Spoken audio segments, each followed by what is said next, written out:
Hello everyone.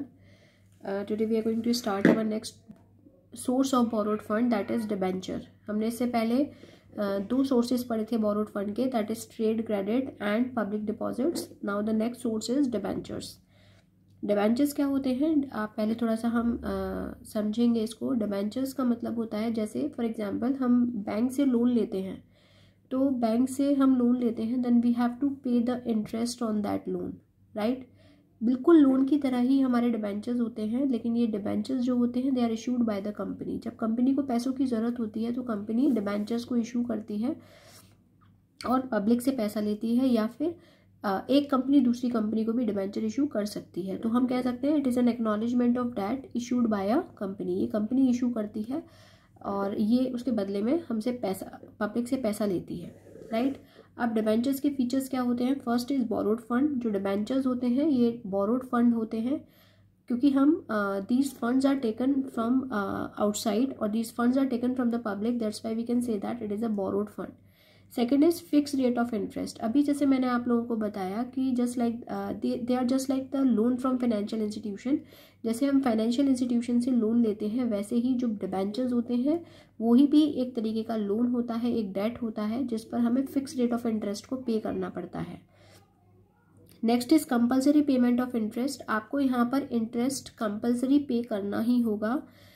whether your company, whether you are in profit or you are in loss, you will have to pay the interest timely. आपको interest पे करना होगा timely. उसके लिए कोई भी means कोई प्रोविजन नहीं होता है कि नहीं आप जब हमें प्रॉफिट होगा तभी हम इंटरेस्ट पे करेंगे. No, it is not like that. You will have to pay the interest regularly.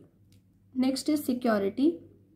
Debentures secured भी होते हैं और अनसिक्योर्ड डिबेंचर्स भी होते हैं. यानी कि जब कंपनी डिबेंचर्स इशू करती है तो वो सिक्योर डिबेंचर्स भी हो सकते हैं, यानी कि वो उस पर सिक्योरिटी भी रख सकती है. और कुछ डिबेंचर्स ऐसे होते हैं जिन पर सिक्योरिटी की कोई ज़रूरत नहीं होती है. सिक्योरिटी मतलब I am talking about the mortgage. जैसे हम किसी भी बैंक से लोन लेते हैं तो लोन हमसे कुछ मॉर्गेज लेती है, कुछ गिरवी रखवाती है हमारा.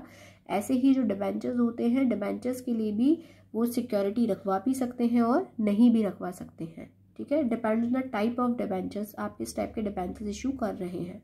Next is redeemable. रिडीमेबल का मतलब होता है repayment.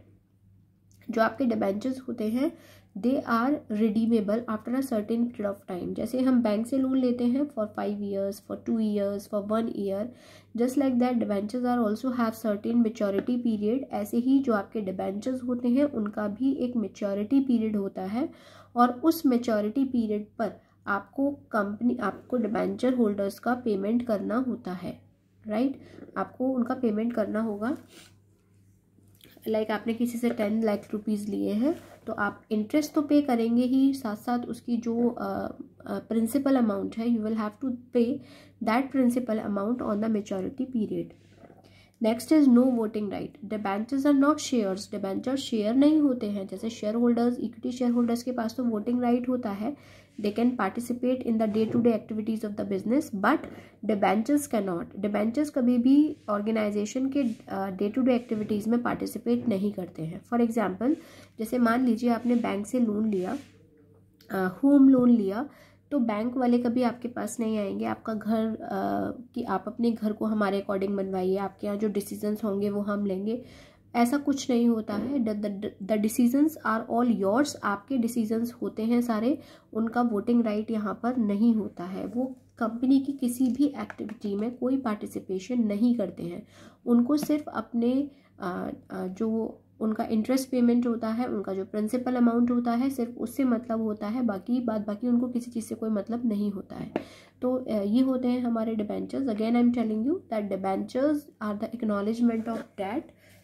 It is a written statement in which the amount, whatever you are taking from the public, whatever you are taking from the company is written over there, and what interest you will have to pay, what principal amount you will have to pay after a maturity period. On the maturity period, everything is written on the debenture. Then features, it is a borrowed fund. As we are taking it from outside the company, that's why it is a borrowed fund. Fixed rate of interest. The company have to the public or the company have to pay the fixed rate of interest on that debentures. Next is compulsory payment of interest, whether the company is in profit or is in loss. the interest will have to pay compulsory. Security, the debentures can be of two types, that is secured debenture as well as unsecured debentures. ठीक है, depends upon the type of debenture, what debentures you are going to issue. Next is redeemable debentures. The debentures are always redeemable, and after a maturity period, on the maturity period you will have to pay the amount of debentures. And next is no voting right. Here no voting right is there. No, they are not supposed to take the participation in day-to-day activities of the business. They just want their principal amount as well as the interest, right? So thank you for watching the video.